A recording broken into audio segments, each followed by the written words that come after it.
Mrs army, कैसे हो आप सब? आई होप आप सब अच्छे होंगे। सो गाइस, आज के इस वीडियो में हम पढ़ने वाले हैं class 12 maths chapter number 13 probability की एक्सरसाइज 13.3 का क्वेश्चन नंबर 5। एंड इससे पहले वाली वीडियोस के अंदर मैंने तुम्हें एक्सरसाइज 13.3 का कॉन्सेप्ट पढ़ा दिया था, क्वेश्चन नंबर 1 to 4 सॉल्व करवा दिए थे एंड तुम्हें मैंने क्लासिफाइड भी करवा दिया था बेस थ्योरम और सारी चीज़ों को कि कैसे तुम क्वेश्चन को देखते ही पहचान सकते हो। तो आई होप तुमने अगर वो वीडियो देख ली होगी तो तुम इन क्वेश्चन को अच्छे से सॉल्व कर पाओगे। तो अगर नहीं देखी हो तो उसको मेरे चैनल की प्लेलिस्ट पे जाके चेकआउट कर सकती हो। तो अभी के लिए स्टार्ट करते हैं क्वेश्चन नंबर 5 से। तो क्वेश्चन नंबर 5 हमें गिवन है a laboratory blood test is 99% effective in dealing a certain disease. क्या बोल रहा है कि लैबोरेटरी में अगर हम ब्लड टेस्ट करवाते हैं तो वो 99% तक इफेक्टिव होगा किसी की डिजीज बताने के लिए कि क्या वो बंदा बीमार है या नहीं है, इसको चेक करने के लिए वो 99% तक क्या है, इफेक्टिव है। However, the test also yield a false positive result for 0.5% of the healthy person. लेकिन वो जो रिजल्ट है, मतलब जो टेस्ट है उसका रिजल्ट क्या होता है, कभी कभार क्या होता है 0.5% लोग ऐसे हैं जो कि हेल्दी हैं लेकिन फिर भी वो जो टेस्ट है उन्हें बीमार बता रहा है। कई बार ऐसा भी देखने को मिला है।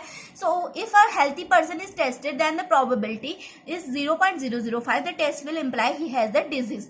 तो अगर कोई पर्सन हेल्दी है तो उसकी प्रोबेबिलिटी क्या है कि उस टेस्ट से उसे बीमार बताया जा सकता है, वो प्रोबेबिलिटी है 0.005। अभी जो 0.5% है इसको अगर तुम सॉल्व करोगे तो हो जाएगा 0.005। तो क्या प्रोबेबिलिटी है कि हेल्थी पर्सन को भी वो टेस्ट जो है बीमार बता सकता है? 0.5% ये प्रोबेबिलिटी है। ठीक है, तो उसके बाद में हमसे बोला गया है कि 0.1% of the probability population actually has the disease.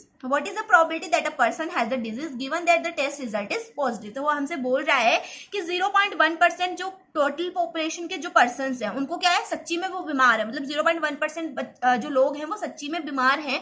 तो इसकी क्या प्रोबेबिलिटी होगी कि वो जो टेस्ट है, जब वो टेस्ट करवाएंगे, अपना ब्लड टेस्ट करवाएंगे तो वो उनका जो रिजल्ट आएगा वो पॉजिटिव आएगा। इसकी क्या प्रोबेबिलिटी है ये हमें फाइंड करना है। तो इसमें आप बेस थ्योरम यूज करेंगे, टोटल प्रोबेबिलिटी यूज करेंगे या फिर इंडिपेंडेंट इवेंट यूज करेंगे, कैसे पता चलेगा ये हम पता करेंगे। देखो इसने क्या बोला कि 0.1% जो लोग हैं उनको क्या है, डिजीज है, वो बीमार है ना। तो मतलब वो बीमार तो पहले से है ना, पहले से बीमार है।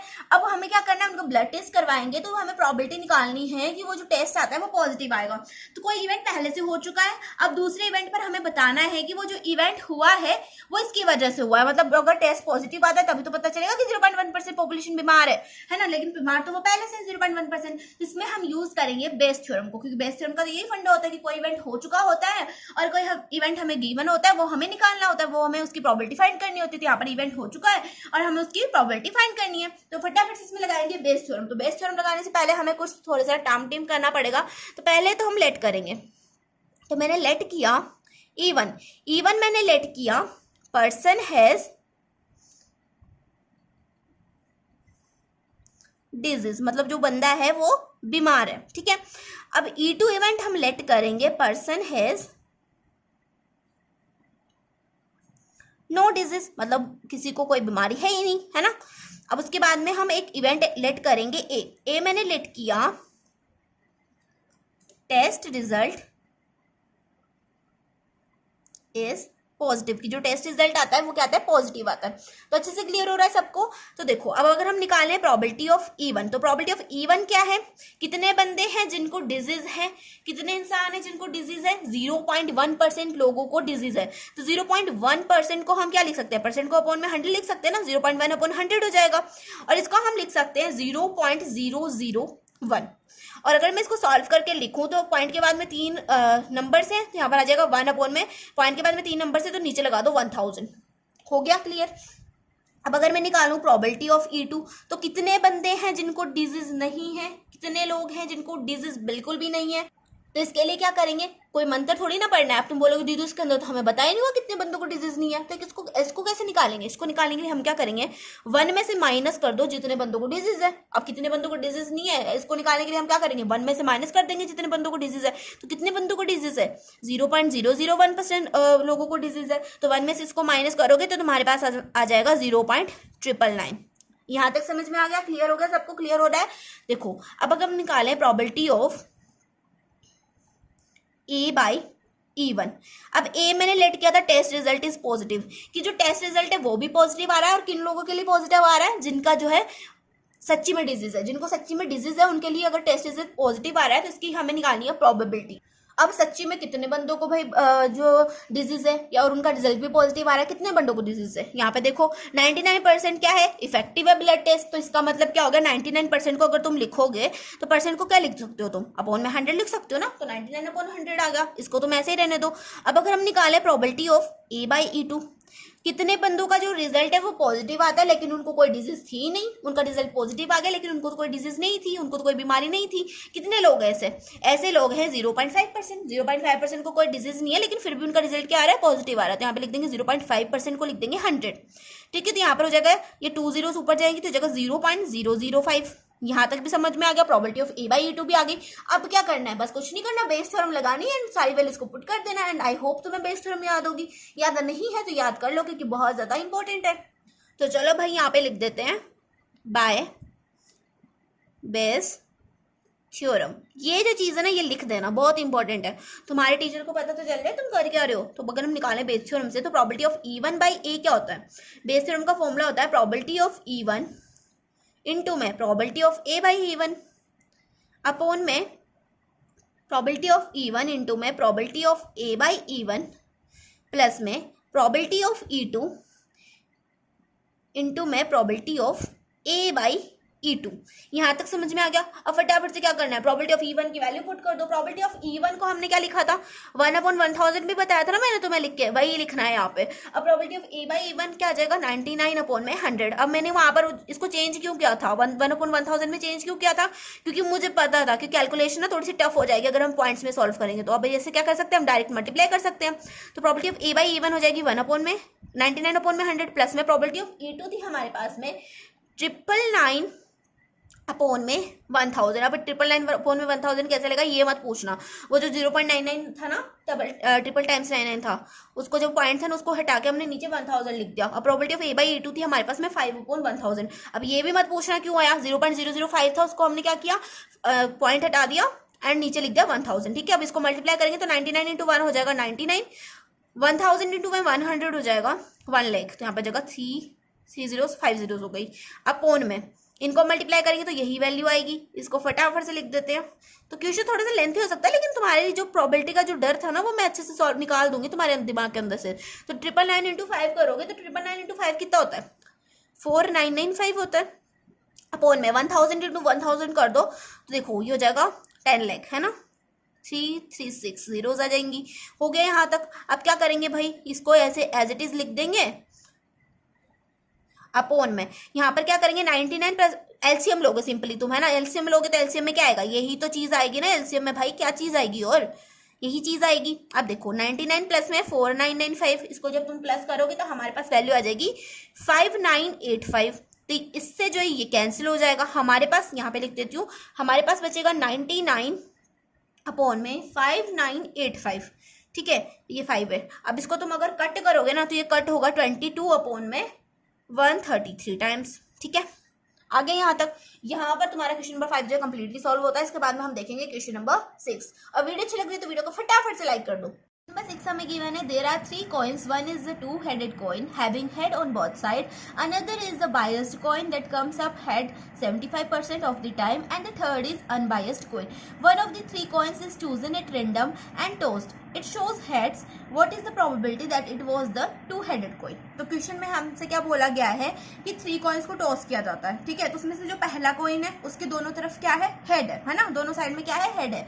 दूसरा जो कॉइन है वो एक बायस्ड कॉइन है और इस मतलब उसके ऊपर हेड भी आ सकता है या टेल भी आ सकता है। तो उसके ऊपर हेड आने की प्रोबेबिलिटी हमें गिवन है 75%। उसके बाद में थर्ड जो कॉइन है वो अनबायस्ड कॉइन है, या तो उसकी तरफ उसके ऊपर हेड आएगा या फिर उसके ऊपर टेल आएगा। ठीक है, सो ये अनबायस्ड कॉइन है। तो हमें बोला गया है कि जब तीनों कॉइन्स को टॉस किया जाता है तो उनमें से एक रैंडमली एक कॉइन को चूज किया जाता है, उसको टॉस किया जाता है। ठीक है, तीनों कॉइन्स को लेकर उनमें से एक कॉइन को रैंडमली चूज करेंगे, फिर उसको टॉस करेंगे तो ये जो है हेड शो करता है। ठीक है, जब उसको टॉस किया जाता है तो वो हेड शो करता है। अब हमें प्रोबेबिलिटी निकालनी है कि वो जो कॉइन टॉस किया है वो क्या है, टू हेडेड कॉइन है। अब टू हेडेड कॉइन कौन सा था, फर्स्ट वाला कॉइन था। ठीक है, तो चलो फटाफट से प्रोबेबिलिटी निकाल लेते हैं। तो पहले प्रोबेबिलिटी निकालने से पहले ये तो पता होना चाहिए ना फॉर्मूला कौन सा यूज होगा। अब यहाँ पे इसने क्या बोला कि जो कॉइन है जिसको टॉस किया गया उसने क्या शो किया, हेड शो किया, मतलब कोई इवेंट हो चुका है, पहले से हेड आ चुका है। अब हमें प्रोबेबिलिटी निकालनी है कि वो जो कॉइन है वो क्या है, टू हेडेड कॉइन है।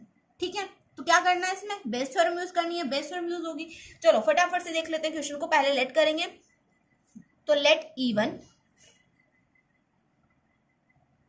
To headed coin is selected. अभी ये इवेंट में कैसे लेट कर रही हूँ, ये इवेंट में ऐसे लेट कर रही हूँ। यहाँ पर क्या बोला था, हमें चूज करना था ना किसी एक कॉइन को, 3 कॉइन में से हमें किसी एक कॉइन को चूज करना था, तो उस कॉइन को चूज करने की हम प्रोबेबिलिटी लिख रहे हैं। तो बेस्ट कॉइन को हम चूज करते हैं। सेकेंड इवेंट मैंने लिया बेस्ट कॉइन इज सिलेक्टेड। पहले में मैंने बोला कि 2 हेडेड कॉइन सिलेक्ट हुआ, दूसरे में मैंने बोला बेस्ड कॉइन सिलेक्ट हुआ। अब हम लिखेंगे unbiased coin selected. Unbiased coin is selected. यहां तक समझ में आ गया। अब हम एक ए इवेंट लेट करेंगे। ए इवेंट मैंने लेट किया head shows on the coin, कि कॉइन के ऊपर क्या मिला, हमें हेड मिला, हेड शोज ऑन। अब ये ए जो होता है ना, ये हम कहां से लेट करते हैं, ए हम वहां से लेट करते हैं जो हमें गिवन होता है। इसने बोला था ना इट शोज अ हेड, तो उसको हमने लिख दिया head shows on a coin. ठीक है, तो ये ए जो है यहाँ से लेट करते हैं, और ये जो तीनों कंडीशंस होती है ये हम क्वेश्चन के अंदर से देख रहे हैं। ठीक है, यहाँ तक समझ में आ गया। अब अगर मैं निकालूं probability of E1 is equals to probability of E2 और प्रोबेबिलिटी ऑफ E3। अब तीनों ही कॉइन्स के चूज होने की प्रोबेबिलिटी क्या हो सकती है, तीनों ही कॉइन्स के चूज होने की प्रोबेबिलिटी क्या है, हमें सिर्फ एक कॉइन चूज करना है, तो यहाँ पर 1 लिख देंगे। और कितने कॉइन्स में से हमें एक कॉइन चूज करना है, 3 कॉइन्स में से चूज करना है। 3 कॉइन्स जो है हमारे पास है, तो प्रोबेबिलिटी क्या हो जाएगी, तीनों कॉइन्स को चूज करने की 1/3 हो जाएगी। मतलब फर्स्ट कॉइन को अगर आप चूज करते हो उसकी प्रोबेबिलिटी भी 1/3 है, सेकंड की भी 1/3 है, थर्ड की भी 1/3 है। यहाँ तक समझ में आ गया। अब अगर निकालू मैं प्रोबेबिलिटी ऑफ A/E1, मतलब हेड आने की प्रोबेबिलिटी, जब वो कॉइन क्या है, 2 हेडेड है, मतलब उसके दोनों साइड में हेड है, तो उसके हेड आने की प्रोबेबिलिटी क्या हो जाएगी, 1 हो जाएगी यार। अगर देखो किसी भी कॉइन के ऊपर हेड और टेल आने की प्रोबेबिलिटी क्या होती है, हेड आने की प्रोबेबिलिटी 1/2 होती है, टेल आने की प्रोबेबिलिटी 1/2 होती है, और टोटल प्रोबेबिलिटी क्या हो जाती है, 1/2 + 1/2 इज इक्वल टू 1, है ना। तो अगर कोई कॉइन है जिसके ऊपर फर्स्ट साइड में भी हेड है, दूसरी साइड में भी हेड है, तो उसके ऊपर हेड आने की प्रोबेबिलिटी क्या होगी, 1/2 करेंगे तो 1 ही आएगा ना, हेड आने की प्रोबेबिलिटी 1 हो जाएगी। यहाँ तक समझ में आ गया। अब प्रोबेबिलिटी ऑफ A/E2, हेड आने की प्रोबेबिलिटी बायस्ड कॉइन के ऊपर, तो बायस्ड कॉइन के ऊपर उसने बोला था कि हेड आने की प्रोबेबिलिटी है 75%। अब 75% को तुम लिख सकते हो 100 इज इक्वल टू, अगर तुम इसको 25 से कट करोगे तो हो जाएगा 3/4। तो प्रोबेबिलिटी ऑफ A/E2 आ गई 3/4। अब अगर निकाले प्रोबेबिलिटी ऑफ A/E3, मतलब अनबायस्ड कॉइन के ऊपर हेड आने की प्रोबेबिलिटी। अब देखो अनबायस्ड कॉइन है, मतलब उसके ऊपर हेड भी आ सकता है, एक साइड हेड होगा दूसरी साइड टेल होगा, तो उसके ऊपर हेड भी आ सकता है टेल भी आ सकता है। जैसे कि मैंने तुम्हें पहले बोला था कि किसी भी कॉइन पर हेड आने की प्रोबेबिलिटी भी 1/2 होती है, टेल आने की प्रोबेबिलिटी भी 1/2 होती है, तो यहाँ पर हेड आने की प्रोबेबिलिटी क्या हो जाएगी, 1/2 हो जाएगी। यहाँ तक समझ में आ गया। अब अगर हम इसमें लगाए बेस थ्योरम, तो बेस थ्योरम के हिसाब से हो जाएगा बाय बेस थ्योरम।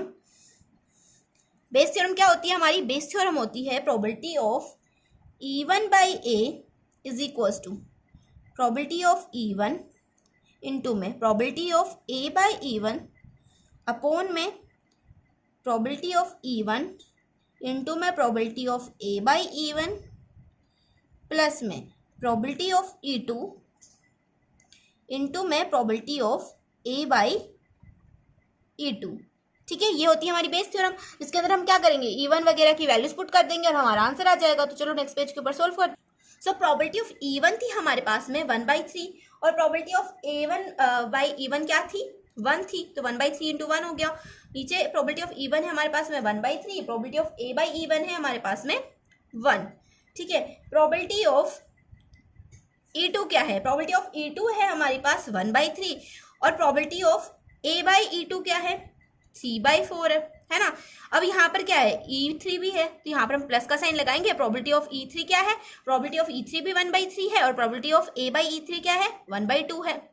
अब इसको कर लेंगे हम सिंपली सॉल्व, तो 1/3 इंटू 1 हो जाएगा 1/3, तो ऊपर आ गया 1/3 अपॉन में 1/3 इंटू 1 हो जाएगा 1/3, प्लस में 1/3 इंटू में 3/4, तो 1 इंटू 3 हो जाएगा 3, 4 3 ज़ा 12, तो हो जाएगा 3 अपॉन में 12, प्लस में 1 इंटू 1 1, 3 2 ज़ा 6। अब इसमें क्या करेंगे भाई, एलसीएम ले लेंगे, तो यहाँ पर आ जाएगा 1/3, और जब तुम इसका एलसीएम लोगे तो क्या आ जाएगा, एलसीएम आ जाएगा इसका 12, तो यहाँ पर लिख देंगे 12। ठीक है, अब 3 4 ज़ा 12, तो यहाँ पर आ जाएगा 4, प्लस में 3 4 ज़ा, तो जाएगा प्लस में 4 3 ज़ा, है ना, 12 नहीं, यहाँ पर 3 आ जाएगा, प्लस में 6 2 ज़ा, तो यहाँ पर जाएगा 2। अब इसको प्लस करेंगे तो हो जाएगा 1/3 अपॉन में 3 + 4 7, 7 + 2 9, तो ये हो जाएगा 9/12। अब इसको यहाँ पर लिख लेते हैं, तो ये 1/3 मैंने एज इट इज लिखा मल्टीप्लाई में।